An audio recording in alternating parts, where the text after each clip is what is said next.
এই মন্দিরটা কিসের আপনারা এটা আমাদের 110 বছরের বাবা ঠাকুর যাকে আমরা শিখেছি। এটা আমরা কালকে 110 বছর মন্দির ছিল। এই মন্দিরে আমাদের কোনো অনুষ্ঠান ঘুরে করতাম। তারপরে এই মন্দিরটা অনেক ভেঙে ভাবছিলাম বানাবো। এবার পাড়ার লোক আমরা সবাই মিলে এটাকে ভেঙে নতুন করে বানাবো। কালকে দিনটা আমরা কে কে এসেছেন? আমাদের উত্তম দাস চেয়ারম্যান, আমাদের অমিতাভ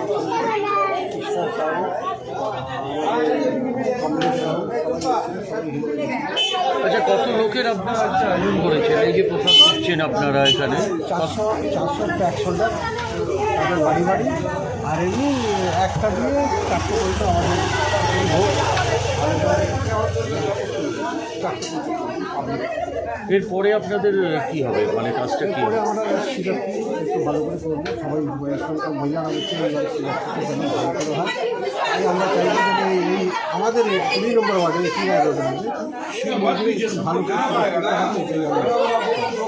যে এখানে এই শিব মন্দির আজকে এত লোকের আনাগোনা ভক্তদের খুব ভালো লাগছে, খুব আনন্দ হচ্ছে, পাড়ার সবাই মিলে একসঙ্গে আনন্দ করছে।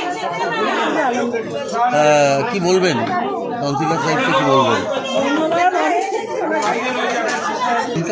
আমার নাম সম্পদ। আচ্ছা, আপনি এটা ভাষার অপ্রকাশিত, এটা ভাষায় প্রকাশ করা যায়, এটা শুধু উপলব্ধি এরপরে কি আরো মানে বড় করার চেষ্টা অবশ্যই করা হচ্ছে, আরও বড় হোক, এই পুজোটা আরও মাহাত্ম্য ছড়াক সবার মাধ্যমে। আর আমাদের দাদাকে অসংখ্য ধন্যবাদ, তিনি আছেন পাশে, অনেক থাকেনও আর আছেন, এনার সাহায্য পাওয়ার জন্য আরও বড় করে করতে চাই। আপনার নামটা? নন্দিতা দেওয়ানি। ভালো লাগছে।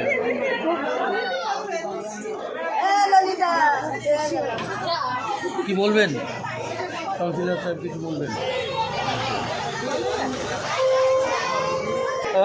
কি বলবেন, কি যেভাবে এখানে পুজোটা হচ্ছে আমাদের পাড়ার মানে পুরো সবাইকে নিয়ে আয়োজন করে, তারপরে ভূষণ টুষণ সব কিছু করে।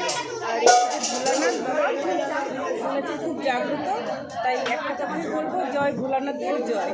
এটা লিপি দেবনাথ। আমার তো খুবই ভালো লাগছে। রমেশদা তো মানে একদম সবার সামনে থাকে, সবার সাথে যখনই যে ডাকে তার মানে একদম চলে যায় তাকে হেল্প করার জন্য।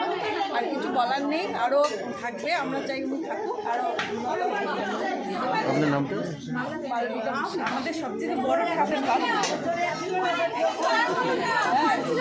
হয় না।